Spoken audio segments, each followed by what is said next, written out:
Good morning, good morning. This is Rashad Mitchell coming to you live from my YouTube channel as I continue my part series. The week that was college football history review, the 1980 college football season. Now I'm going to get into the 80s, 1980s college football. I'll start with the new decade of the 1980s at that time. College football history review, the 1980 college football season. This is the overview and go over some of the milestones, coaching changes and stuff like that, preseason top 20 and week one of the season for 1980. Here we go. The 1980 college football season was the year of How About Them Dogs, Holiday Miracle Pass, and controversy for the Big Ten and the Pac-10. How about them dogs? How about Herschel's debut? Herschel Walker burst onto the scene between the hedges in Atlanta, Athens, Georgia, with possibly the greatest offensive season ever contributed by a freshman. All Walker did was lead Georgia to an undefeated record, the school's first ever national title, run for a class record 1,616 yards, and finished third in balloting for the Heisman Trophy. Walker topped the 200-yard rushing barrier 4 times with a high of 283 yards against Vanderbilt. In a year when George Rogers, Hugh Green, John Elway, Lawrence Taylor, Ken Easley, Jim McMahon, and other stars played very well, it was Herschel Walker who was the season's dominant figure. Georgia was no one-man band. The Bulldogs' fine season finally brought Coach Vince Dooley out from under Bear Bryant's considerable shadow, giving him recognition as a premier coach in college football. In December, he turned down an offer from his alma mater, Auburn, where he had played quarterback in the mid-1950s. The spotlight also shined on Walker's talented teammates. The nation's fans learned of quarterback Buck Belue's baseball prowess and defensive back Scott Warner's kickoff and punt return skills. The defense, still known as the Junkyard Dogs from the mid-1970s, was much bigger than those teams, but still superb. The familiar shout around Sanford Stadium was, "How about them dogs?" And there was the most memorable single play in school history, which was a 93-yard connection between Bellew and wide receiver Lindsey Scott that beat rival Florida when Georgia's backs were to the wall. Without that pass, the Bulldogs still may have pulled out a victory against the Gators, but Scott's sprint for pay dirt remains very special in Bulldog lore. The best previous national finishes for Georgia were second in 1942 and third in 1946. Those squads featured the Bulldogs' only two previous consistent All-American running backs before Walker, Frankie Sinkwich in 1942 and Charlie Trippi in 1946. The Bulldogs had to beat Notre Dame in the Sugar Bowl to lock up the national title, which they did 17-10 as Walker rushed for 150 yards. The Sugar Bowl was the end for Fighting Irish coach Dan Devine, who earlier announced his retirement effective in season's end. He was second in wins amongst active coaches and won the 1977 national championship. But Devine never was embraced by the Irish faithful. The rumor mill speculated that Don Shula, George Welsh, Lou Holtz, Lee Corso, Joe Restic, or Terry Donahue might be headed to Notre Dame. The wealth of quality candidates made the final selection. Cincinnati Moeller High School coach Jerry Faust, all the more puzzling. Faust was a wonderfully upbeat man, but Dan Devine would be missed.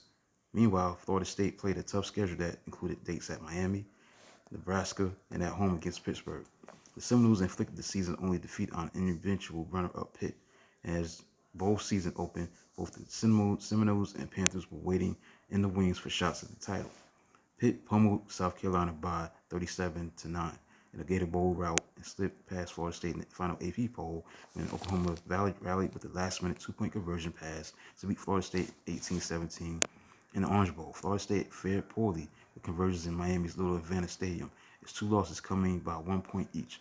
The Seminoles lost 10-9 during the season to improve Miami because FSU could not convert a two-pointer at game's end. The New Year's night loss would be the last in any bowl game for Florida State until 1997, a span of 14 games in which it would go 13-0-1. While the Orange Bowl certainly was exciting, the Sugar Bowl wrapped up a national championship. The most thrilling bowl game was played on December 19 between Brigham Young and Southern Methodist in the San Diego's Holiday Bowl. The Cougars rallied from a 20-point deficit. Final 357 to win on a 41-yard miracle pass from quarterback Jim McMahon to tight end Clay Brown. It took several seconds for officials to confirm Brown's catch amid an end zone pile of players.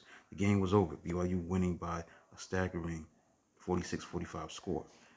Bear Bryant's 23rd Alabama squad, the two-time defending national champions, occupied the nation's top spot for most of the season until dropping 2 games by 10 points total in November to Mississippi State and Notre Dame. Bryant got his 300th victory by winning 45-0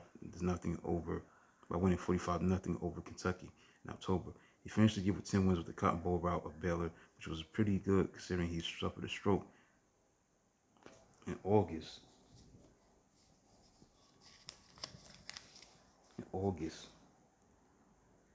That was withheld from the public. The Pacific 10 suffered with half its teams ineligible for the Rose Bowl, either because of improper or phony course credits for some players. The firestorm burned hot in Los Angeles. Southern California admitted that athletes were given preferential treatment for admission and that some players received credit for classes they did not take. Questions soon centered on whether black athletes really were being helped to become student athletes or being exploited in the Pac-10. The situation at Oregon escalated when fullback Dwight Robertson and 3 former members of the team were indicted on sodomy and sexual coercion charges, and others were implicated on rape and burglary charges. The Pac-10, or perhaps the Pac-5, fortunately found a champion probation-free Washington. Cheating was so widespread that even the United States Military Academy received a reprimand from the NCAA for recruiting violations. Questions raised at Army were instigated after former coach Homer Smith blew whistles after his dismissal following the 1978 season.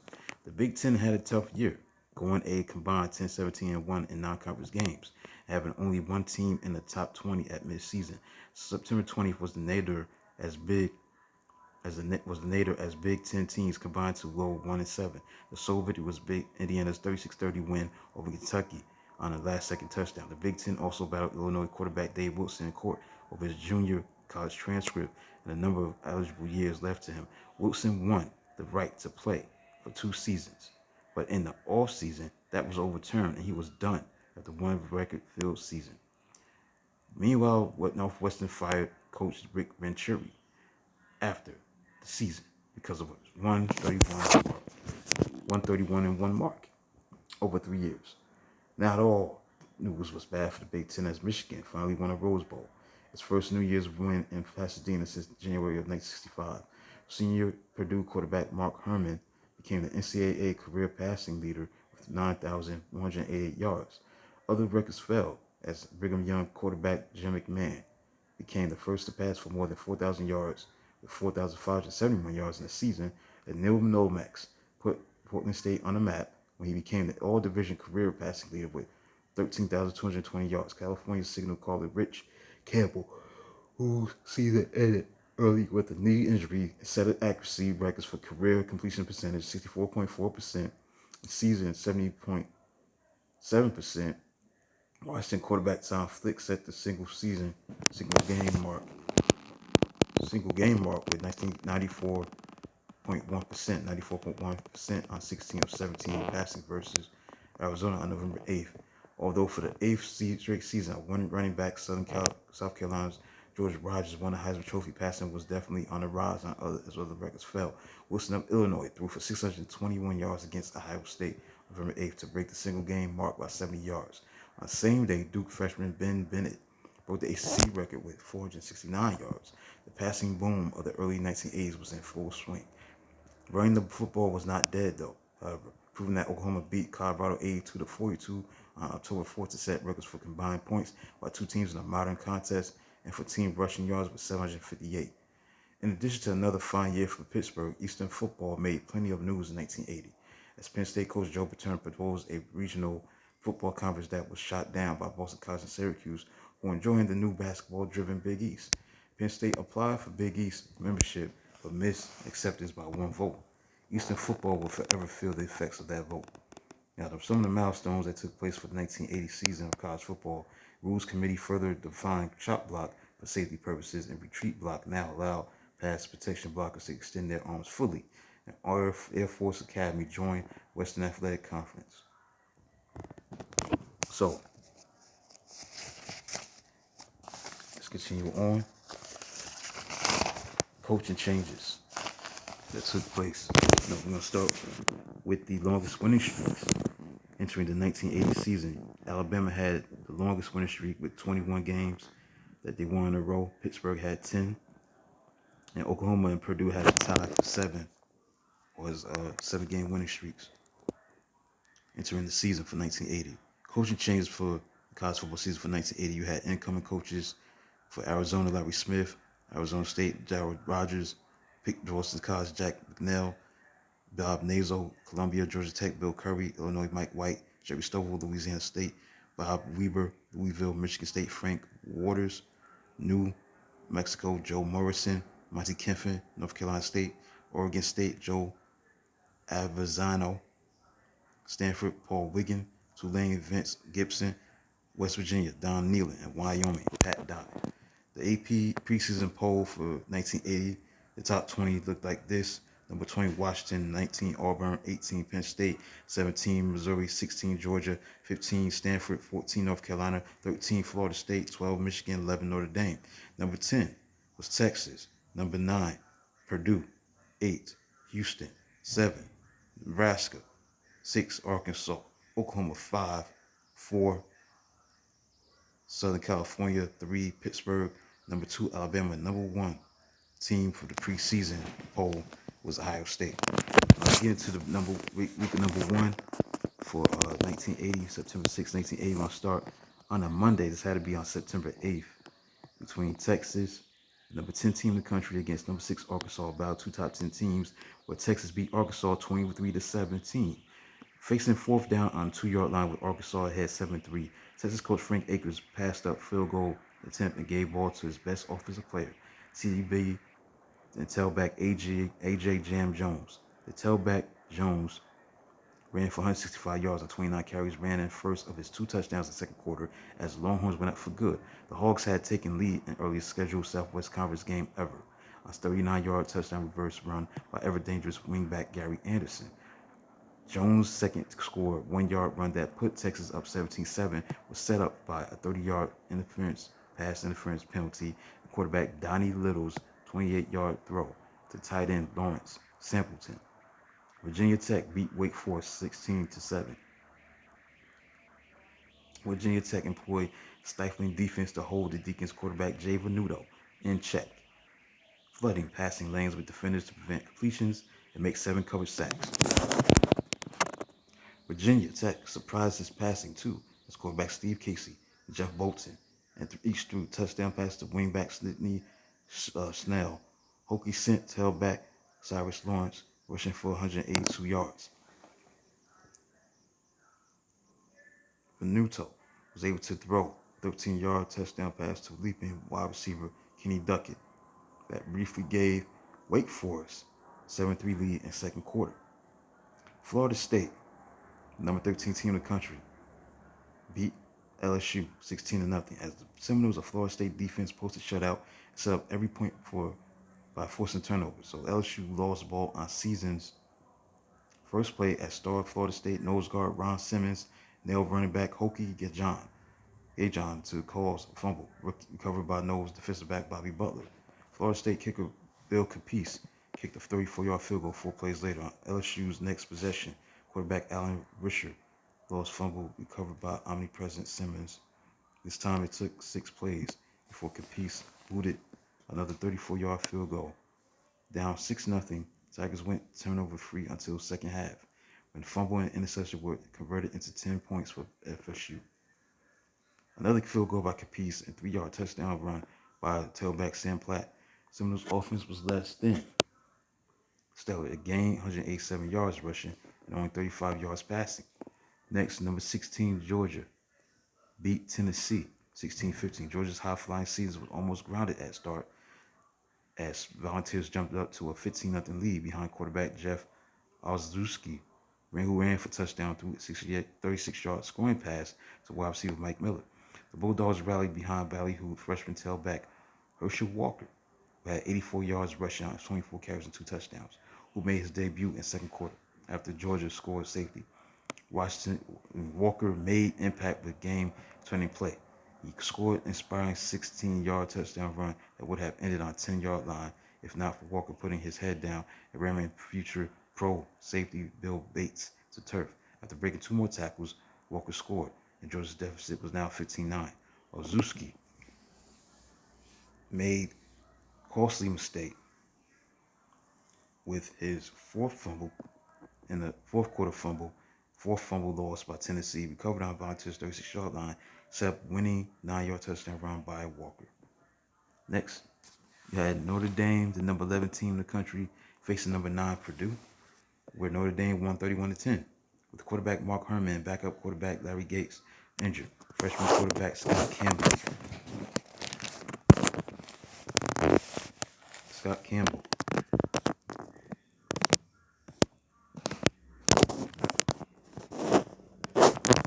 Scott Campbell was thrust into starting job for Purdue. Although Campbell acquitted himself well, Boilermakers never let us Fighting Irish show surprising firepower.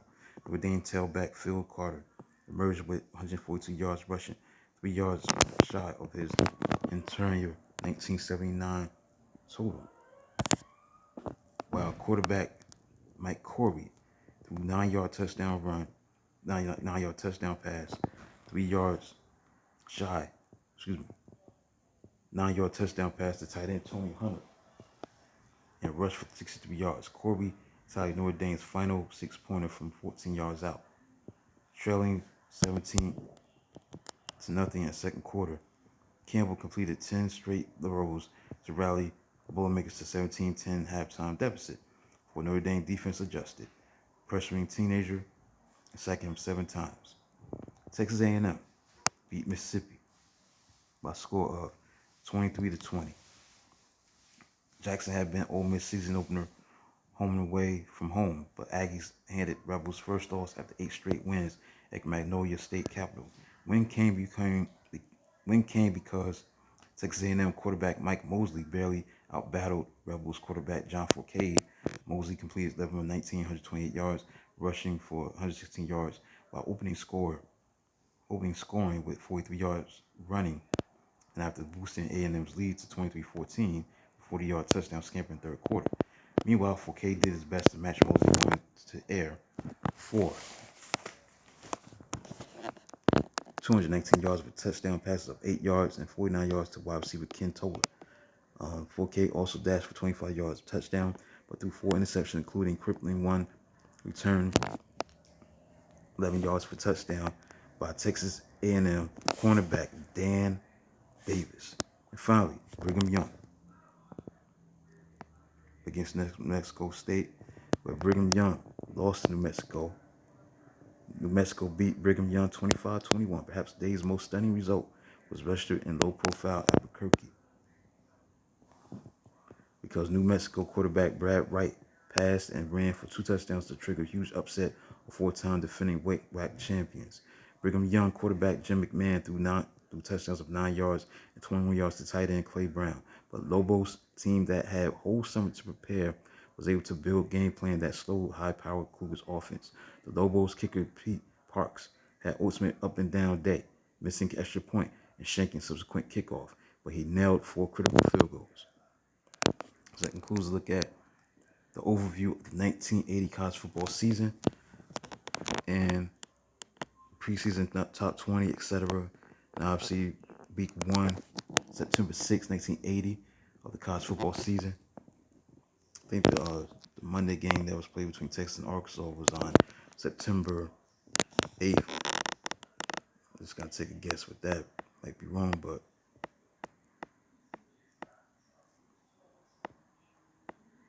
it's played on a Monday.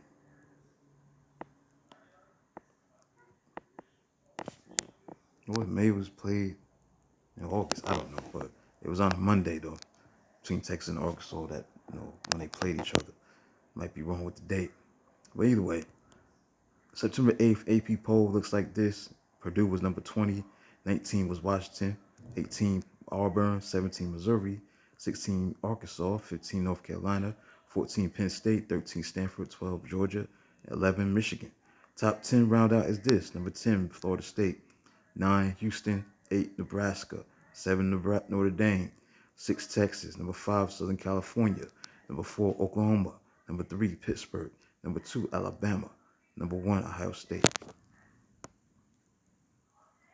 So that concludes a look at college football history review, the 1980 college football season, college football history review, the overview of the college football season, and the games that were played on September the 6th, 1980, including the game that was played on a Monday between Texas and Arkansas. Please like, subscribe, and comment on the channel. May do a video this magnitude tomorrow. Let's see. Till then, like, subscribe, comment on the channel. Till then, talk to you soon.